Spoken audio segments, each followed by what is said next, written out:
राजधानी के B2 bypass चौराहे पर राजस्थानी संस्कृति की झलक दिखेगी। चौराहे पर अंडरपास के दोनों तरफ दिखेगी राजस्थानी कलाकृतियां।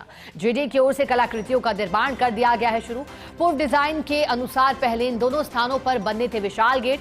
कांग्रेस सरकार में स्वीकृत डिजाइन के अनुसार बनने थे विशाल गेट, लेकिन मौजूदा सरकार के समय विशाल गेट बनाने की स्वीकृति नहीं दी गई। अब यहाँ चौराहे पर अंडरपास के दोनों तरफ लोहे का फ्रेम बना है। इन्हीं फ्रेमों पर कलाकृतियों का निर्माण शुरू किया गया है। एक तरफ दो कठपुतलियां, दूसरी तरफ मोर की कलाकृतियां बनेगी। वेस्ट मटेरियल से राजस्थानी परिवेश की कलाकृतियों का निर्माण हो रहा है। बेकार पड़े सरिये, लोहा, ब्लू पॉटरी से निर्माण किया जा रहा है। राजधानी में पहली बार है जब वेस्ट मटेरियल से कलाकृति का निर्माण हो रहा है। अगले वर्ष मार्च तक दोनों तरफ कलाकृतियों का निर्माण पूरा हो जाएगा। 13 से 14 फीट ऊंचाई की इन कलाकृतियों के निर्माण की लागत 80 लाख रुपए बताई जा रही है। और सौंदर्य बढ़ाने की तैयारी है। अब वो कैसे भी बढ़ाया जाए, इसके लिए तैयारी भी कर दी गई है। कलाकृतियों का निर्माण जेडी की ओर से किया जा रहा है। और खास बात यह है और कहीं अच्छी बात भी है, जो वेस्ट मटेरियल है उसका इस्तेमाल किया जा रहा है। ज्यादा जानकारी लेंगे एसोसिएटर अभिषेक श्रीवास्तव हमारे से जुड़े हैं।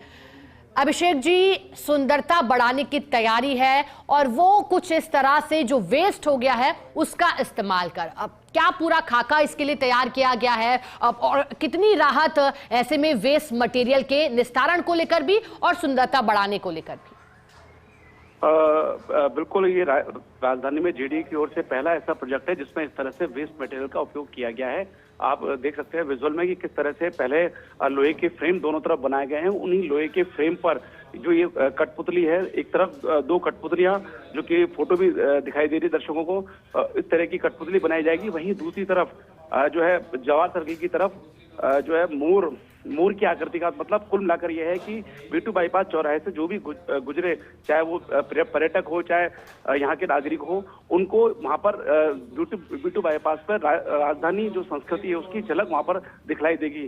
कांग्रेस सरकार के समय ये जो B2 बाईपास चौराहा है इसको ट्रैफिक सिग्नल फ्री करने का प्रोजेक्ट शुरू किया गया था और इसके तहत ही यहाँ पर ये अंडरपास और दोनों तरफ क्लोवर लीफ का निर्माण किया गया था। और उसकी जो मूल डिजाइन उस समय था, उस मूल डिजाइन में ये था कि यहाँ पर दोनों तरफ चौराहे पर अंडरपास के दोनों तरफ विशाल गेट बनाए जाने थे, लेकिन मौजूदा सरकार के समय जेडी ने तय किया कि ये फिजूल खर्ची है, इसके चलते उसको विशाल गेट नहीं बनाए गए। लेकिन अब यहाँ पर दोनों स्थानों पर इस तरह से राजस्थानी कलाकृतियां लगाने का काम शुरू किया गया है। और वेस्ट मटेरियल, और जब अभी फ्रेम से इसको इस तरह से बनाया जा रहा है, बाद में जो ब्लू पॉटरी है, जो वेस्ट ब्लू पॉटरी है, उससे इसका पूरा आगे का बनाया जाएगा। तो पूरा जो कलरिंग इस पे की जाएगी और राजस्थानी संस्कृति की छटा वो इस कलाकृति में दिखाई जाएगी। एक तरफ दो महिला और पुरुष कठपुतलियां बनाई जाएंगी और दूसरी तरफ मोर बनाया जाएगा। तो इसका काम शुरू हो गया है, मार्च तक ये काम कंप्लीट होगा और इसकी लागत करीब 80 लाख रुपए है।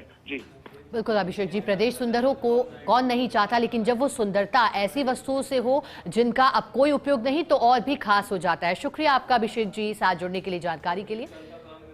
एक छोटे से ब्रेक का वक्त हुआ। बुलेटिन में जल्द हाजिर होंगे कुछ और खबरों के